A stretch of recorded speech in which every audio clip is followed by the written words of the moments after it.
In Australia right now, if a patient goes and does a review on Google, gives them a 5-star review, and the chiropractor just goes and likes it, that's it. All they do is like it. They can be fined up to $10,000 for false advertising.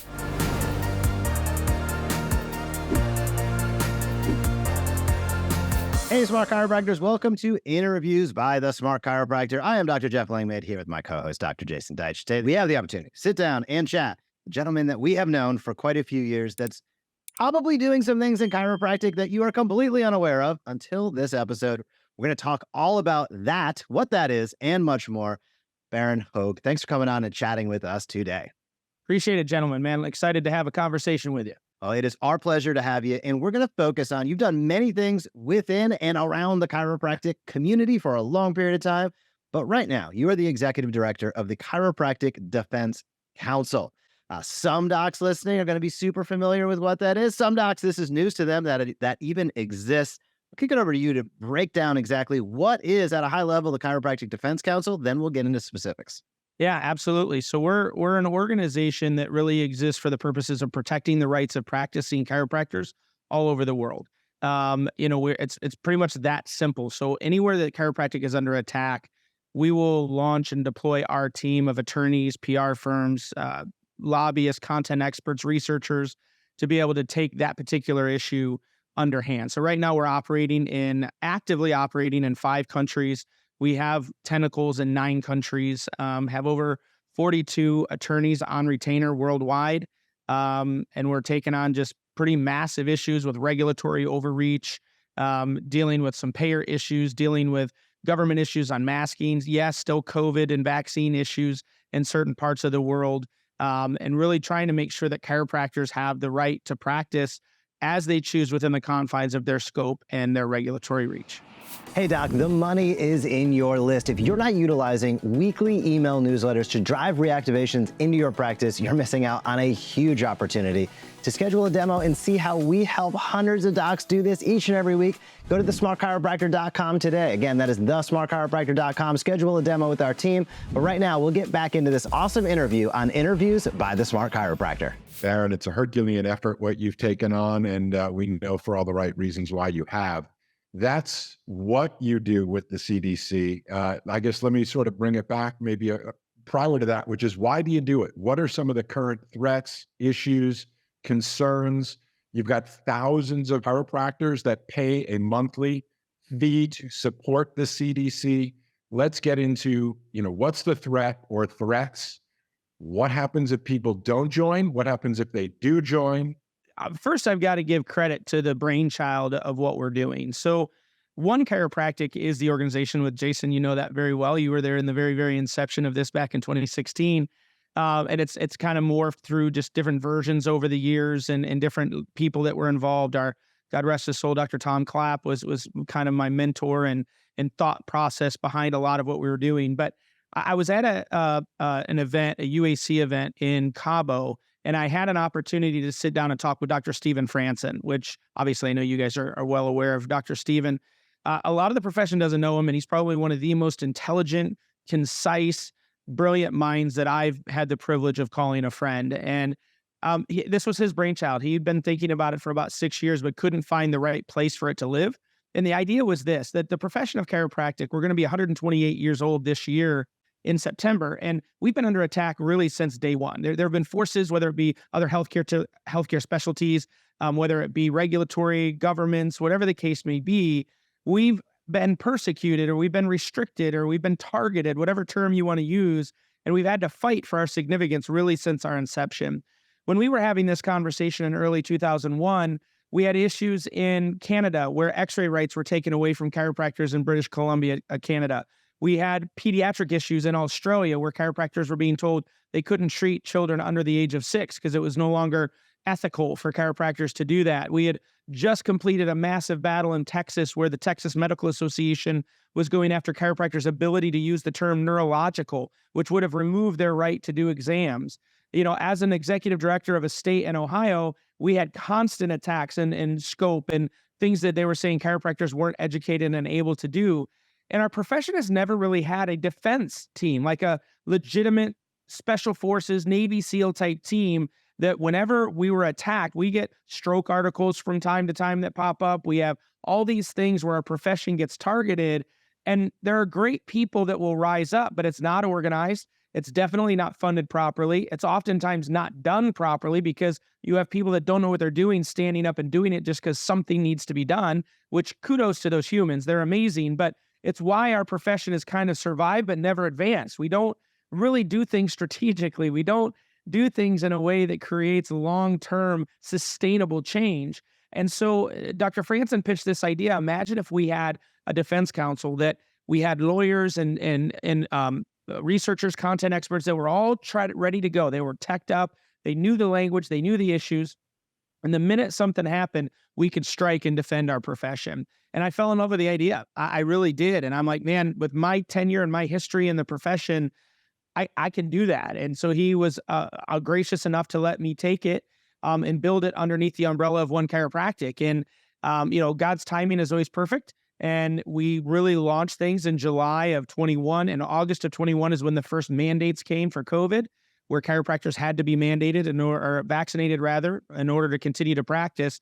And so we just went into high function, and we went from about 300 contributors to right around 4,000 contributors in 3 months and spread into 6 different countries. We are right now 721-0. We have taken on 724 cases. When I say cases, doesn't necessarily mean it was a full-blown court with a jury, that kind of stuff. But these are specific cases where chiropractors were targeted by regulatory boards, or in cases in Australia and New Zealand, officials showing up to their doors and trying to shut them down, where we have successfully kept chiropractors practicing, defeated mandates. We defeated the mandate in Rhode Island in conjunction with a number of other groups. Very proud of the work that we've done and keeping chiropractors operating. And now we're taking on even bigger goals in Australia and Canada right now. Canada is just blowing up, the abuse that's happening in Canada. We have 4 cases actively going in Canada right now. We're upwards to about almost $700,000 spent right now in defending the rights of chiropractors in Canada because of just the overreach of their regulatory bodies. So a lot going on, but we're doing it very organized. We're doing it very strategically, and we're winning because of that approach. I love to hear that. I want to hear some more details about some of these cases, the real issues that chiropractors around the world are dealing with, because I think there's 2 things that are very powerful about that. One is it helps us that might be in a state, quite literally, or a country that doesn't experience these challenges to understand what others are dealing with. It also helps bring top of mind what's going on out there in the profession. But before we get there, I'll kind of ask the part 1 of the question, which is this only for a certain type of chiropractor? We have listeners that are all across the philosophical spectrum, some that are pain-based, some exercise rehab, some that are upper cervical only. Is this something where you are defending the rights of certain chiropractors, or are you defending the rights of all chiropractors? I'd love to know your thoughts on it. Yeah, absolutely. And obviously, I've been put into a bucket. I'm a very vocal human. I have my personal belief of chiropractic and what type of chiropractic. I own a clinic, so I have a very specific philosophy that we operate in my clinic in Columbus. But no, our organization is agnostic from the standpoint of this. I don't care if you want to just do DRT physicals in your office every day, all day, or if you are wellness and everyone's getting seen once a week and you're adjusting the hamster. Like, I don't care what end of that spectrum you're on. We believe that chiropractors' rights need to be protected. And your right for us is, and we're a defense organization. We're not an advocacy organization. It's important to understand the difference there. We defend your rights. Your rights are defined by what those rules and confines are in your particular state, right? Or your particular country. So we're not the organization that's going to use our lobbyists to go in and change to expand scope. That's not what we do. We're going to make sure that no one infringes upon that particular scope as it exists, right? So for example, in British Columbia, they just all of a sudden deemed that chiropractors could no longer take x-rays unless they were red flags, which were defined by very substantial objective findings that would necessitate films. Now, to me, that's a restriction of scope. Clearly, that was not the case. For hundreds of years, they were able to, or not hundreds, but 100 years, they've been able to practice, and everything's been fine. This was not put on by, complaints or danger or injury to patients. This was done by some, bookheads that looked at it and said, oh, chiropractors x-ray too much. They shouldn't x-ray anymore. Well, this affects a number of techniques that require x-rays to do the analysis, to know where to adjust. There was no substantial evidence to support why you should remove that when you have the allopathic world X-ray, CT, MRI without any real restriction or guidelines. So that's a battle we took on. And the reason that the doctor in the US or a doctor or a chiropractor in Canada or a chiropractor in Europe needs to care about that, if that wins, if British Columbia is successful at getting that done, you can damn well rest assured it's going to spread, because anywhere that chiropractic's been successfully restricted, it has spread. Payers in the US, the minute they hear that and they figure out how to control spending, they're going to turn around and use that. A perfect example is when the ACA came out with Choosing Wisely. Even though it wasn't their intent, all of a sudden insurance companies started taking that and using that as new policy and restrictions to limit reimbursement. So the whole vision of the Defense Council is when these things pop up, to immediately kill it where it's at. Make it, we want to be that just most annoying profession that people stay away from, because anytime they come after us, it's going to cost them a ton of money and a ton of time, because we're not just going to lay down and take it, which is what we've historically done in a number of different issues. So in Australia right now, they, especially you guys being your background, they right now, if a patient goes and does a review on Google, gives them a 5-star review, and the chiropractor just goes and likes it, that's it, doesn't comment on it, doesn't say anything, doesn't forward it, all they do is like it, they can be fined up to $10,000 for false advertising in Australia. Like, it's just asinine how they've censored these professions in these other countries. Same thing in New Zealand.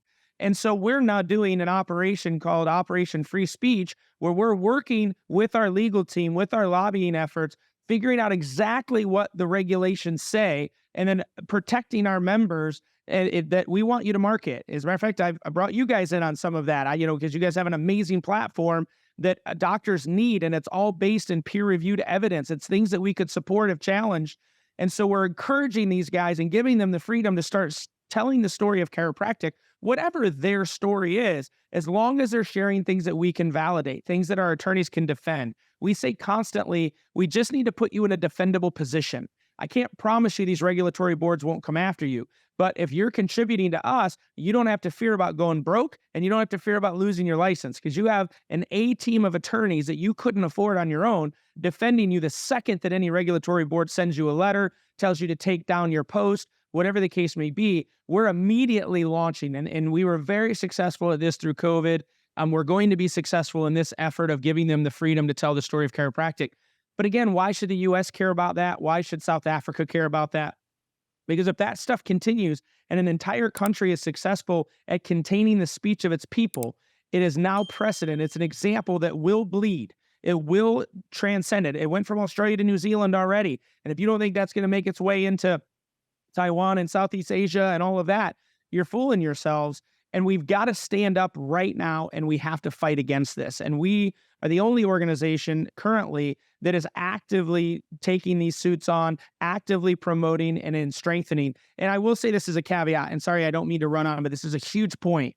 The opportunity of what we have in Australia is something I only pray we could do here in the United States. I am working in conjunction with their national association, with their law or their major payer malpractice carrier. We are working in harmony and making sure that we're all headed in the same direction. And we are going to successfully, within a year, really open up Australia and New Zealand's capability to start communicating with the world around them, because we're all working together and going in one direction. It's just incredible. I was over there for a month not too long ago, and I met with everyone I needed to meet with to paint the picture and the vision of what we need to do to really defend the rights of our profession. And the association understands its place, and they understand our place, right? They don't want to get into the battles that we get into. The malpractice carrier said, we love that you're there because you mitigate our risk. So we'll completely support all of your chiropractors that are doing this, because we know you're there also to help us guide, right? So we all understand our place, and we're creating this momentum that's going to literally free the chiropractic profession in Australia.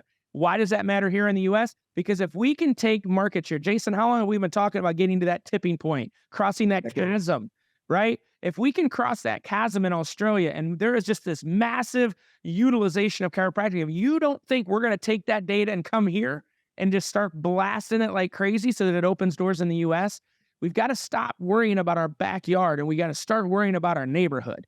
And that's the vision that we're trying to create through the Defense Council. Is it doesn't matter where that DC's at. They're your brother and sister, and it's time that we start working together. And all we're asking for is $33 a month. That's it. I mean, it's not a huge ask. It's a little bit from a lot of people. Our goal is to get to 10,000 chiropractors worldwide contributing. That gives us over $11 million a year that are completely allocated to the defense of your rights as a chiropractor, and our ability to stand up and defend you removes the fear of being, persecuted for things that you did right. And it brings our profession really together in a way that it's never happened before. Hey, it's Dr. Jason. I just want to take a brief moment and invite you to schedule a demo with our team to learn more about our patient pilot automated email campaigns. They are the smartest way to reactivate the people you've seen over the years in the past. Check it out, schedule a demo. We look forward to helping you help more people and piloting your patients back into your practice. Now back to our show. Bravo to you, Bharon. I'll first start by saying we actively contribute every month. We're not just here to say, let everybody else know. We're bought in, and we contribute each and every month and are proud to. There are, I'm going to say, probably at least two different, parts of our audience here today. There are those people, like us, who are going, I should be a part of that. I should contribute. $33, I probably could afford less than probably the cost of an adjustment in most offices around the world today per month. Let's start off by, where do those people go in order to join, kind of explain what happens? Their credit card gets processed every month. They're a part of something larger. My second question, though, is there are probably a lot of people going, wait a minute, help? Somebody who can help defend me? I've got an issue. I've got a problem. I may have a board complaint, a client complaint, a question, a concern about protection. What do people do in order to get involved? And what do people do who have problems that could use your help? Yeah. So the first one's very simple. Go to defendchiropractic.org. Defendchiropractic.org. When you're there, we're right in the process of a website redesign. So it depends on what day you get on there, exactly where it's at. But there's a button there that says contribute now. When you click that, it's going to give you options. Some people don't like that. My card is hit reoccurring. That's what I prefer. Part of the genius of our business model is that my budget gets recreated every month. That's what gives me the ability to sustain these long battles. I mean, we pay right around $75,000 to $80,000 a month in retainers. And so, that's a lot. I mean, we've already spent over $2.6 million in the 2.5 years that we've existed purely in the defense of chiropractic. And for those that maybe those numbers don't make sense to you, you can see our finances right on our website as well. Just go to the sandwich menu, click on our financial statements, and every quarter we launch exactly what country we're spending the money in, where we're spending it, whether it's attorneys, whether it's PR firms, whatever the case may be. You can see exactly where every dollar goes. That was our promise. Number one was true transparency when it comes to finances. But you can give $33 a month. We have a one-time contribution. If you're just like, I don't want to do reoccurring, but I want to give you 10 grand, I'm telling you, I'll take it. I'm not going to complain about it. But you can give one time in any denomination that you want. Then we do have one that we call our founders level, where you can give a one-time $18.95, and then it's $33 a month after that. Obviously, $18.95 being the year that our profession was founded. So those are options. And so what you get with that. Now, I'm not a member organization. I want to be very, very clear. We created this to not be like associations where we've got to get everyone's permission. The members have to vote, because we need to move like this. Like literally, I could get a call tomorrow and we need to move. So we're not a member organization. You vote with your checkbook. So once you click that link and you start contributing, all you have to do is contact us and you can stop contributing. There's no commitment. You don't have to do it for a certain amount of months. The only real restriction is if you're not actively currently communicating, then our legal team's not going to defend you with no additional cost. I mean, you have to be a contributor to have that coverage, if you will. It's kind of like any other insurance that exists out there. But if you want to give 1 month $33 and be done, then you can be done. There's no hassle to get out of it. Obviously, our goal is that we have people that continue to do this. It's a small enough number that people don't miss it every month. But I also want, when you see on your credit card statement, this is a Chiropractic Defense Council, I want you to remember every month when you see that charge, you're a part of something bigger. That there is more going on. You're a part of an international organization that's literally on the front lines, the tip of the spear, going after defending the rights of our profession. And hopefully that should give you some validation as a human that you're doing something significant. I know for years I used to give to organizations, and you kind of wonder why are you giving? The second thing to answer that question is every other Monday, you're going to get a video from me Depending on where you're at in the country, you will get it specific to that country, plus a link that'll give you the full global report. So every 2 weeks, you're going to know exactly what's going on everywhere around the world, what battles we're taking on, what our initiatives are, what I need from the people in that particular community. Our strength is really our communication method. We do really well with our people about what's happening. When they get information from the regulatory boards, they send it to us immediately. We get it to our legal team, we assess everything, and then we put out an update. So the longest it's going to take you to know what's going on is 2 weeks. And so that's been one of our really most treasured resources to our people are those videos, because they're never wondering what's going on. We're doing a better job with our marketing team now to do other platforms. Not everyone wants to watch a video. So we're starting to diversify that for different people's types of learning, but you're going to know what's going on. So that's what you get as a contributor. And man, I would love for you to do that, because we got to grow. We got so much work to do, and I need more help doing it. To your second question, let's say you have issues yourself and you feel like there's nobody there. Your malpractice carrier has pretty much washed their hands of you and you don't know what to do. I want to be very clear. We're not Legal Shield. I'm not going to take on any particular legal case that happens. And God forbid, if you did something stupid, we're not the group for you. Like that, we're not for hire. All right. That's not what we do. But if you have a case where you have something that affects you and will set a precedent for the profession at large, those are the types of cases we take on. So for example, and Jeff, to your point of your question, wanting to know, in Ontario, Canada right now, we have a very large case that we're taking on with an individual chiropractor, but it's because the case has such huge precedent for all of the chiropractors in Ontario. And that is this gentleman, patient filed a complaint for a prepay issue. Patient complained because, he quit in the middle of it. The doctor prorated it as outlined in the agreement. Patient didn't like it, so they filed a complaint. Doctor found out about the complaint, called the patient, made it right with the patient. The patient was completely fine, no longer had an issue. But the college still went after the chiropractor because they have their own personal bias. And just for those that don't understand, the regulatory board in Canada, they're called colleges. So where it's the licensing board here in the US, it's called a college in Canada. Don't know why, but that's just what it is. So the college went after them.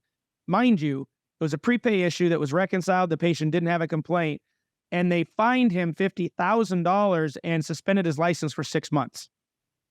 Like, it's just such overreach. And their plan was to have such an egregious penalty that he would sign a settlement down to like maybe $5,000 and they'd suspend him for 2 weeks. But it gave them the conviction they needed to be able to create a picture to remove prepays from the scope of chiropractic within Ontario, right? So we've been watching this process over the years of them doing this draconian type behavior, scaring the living bejesus out of these chiros, because all it's going to take is one frivolous complaint and the college is just going to come and just drop you. And it's just ridiculous. So this case was so asinine that we took it up to defend them. And we've taken these guys, we're taking it all the way to the top. I mean, they're on the run. It's been amazing. Our attorneys are so incredible in Canada. And we have literally taken these guys and they're exposing their weaknesses. The college themselves have already spent over $500,000 defending their position on a prepay case. Like, just think about, that's just stupid. We've spent a fraction of that because we don't have the super overpaid attorneys that the college has, which is part of our strategy as well. If we bleed them enough, they're going to think twice about this type of behavior in the future, right? They're not just going to keep throwing down these things because they know there's an organization that's going to defend these people, that has the pockets to be able to sustain these battles, creates a whole new regulatory thing. So that particular issue we took on because of the broad reaching effects of what it would do to the college itself as well as them. But I've had cases where people reach out. For example, there's a guy in Quebec, Canada that, felt like the college just erroneously removed his ability to run. That's not a broad reaching thing. We looked at it. We gave him some advice. We gave him a name of a couple attorneys he could look at. But we're not going to spend our resources on something like that that's really just an individual case. So if you have something and you feel like, man, this is something that doesn't just affect me, but it affects the whole profession, then go to our website, defendchiropractic.org, go to contact us, shoot me an email. I will respond to every single message that comes through. We will have a conversation. If I feel like it has merit, we'll send it to our legal team to really look at and see if there's a defendable position, if it fits within our paradigm. If it does, then we'll work with it. If it doesn't, we'll at least give you some advice and guidance and tell you where we think you should go to get the outcome you're after, but it's not going to be our case. So part of what made us so amazing through the COVID stuff and how we got to where we are now is we're laser focused. We only take on things to protect the rights of practicing chiropractors. And so even in COVID, when, there were wives and spouses or kids that their employers were forcing them to be vaccinated, that wasn't our issue. As much as I hate that and I wish that we could help with that, that's why we partnered with ICANN and Children's Health Defense and these other organizations where we could refer them those things and they could refer us the chiropractic things, and we each kind of did our thing that was in our lane. So we will make sure you get the help you need. It just may not be us. That is important work, and it sounds like, unfortunately, in many ways, more important every day. Yeah. There's a lot of threats out there, and Bharon, thanks so much for coming on and sharing. I want to encourage everybody listening and watching. We're going to drop links to the Chiropractic Defense Council, defendchiropractic.org. We're going to drop those links down below. Click on over, check it out, get engaged, ask questions, and do what you can to support the future of our profession by helping chiropractors defend their ability to practice. It seems crazy with the amount of schooling that we go through, with the amount of care that we give people, that still is an issue day in and day out. And it is. And Bharon, thank you and everybody at the Chiropractic Defense Council for showing up and doing the work that's necessary. That's quite often unglamorous, but so critical to us being able to continue and eventually continue to thrive as a profession. Bharon, thanks for coming on and chatting with us today.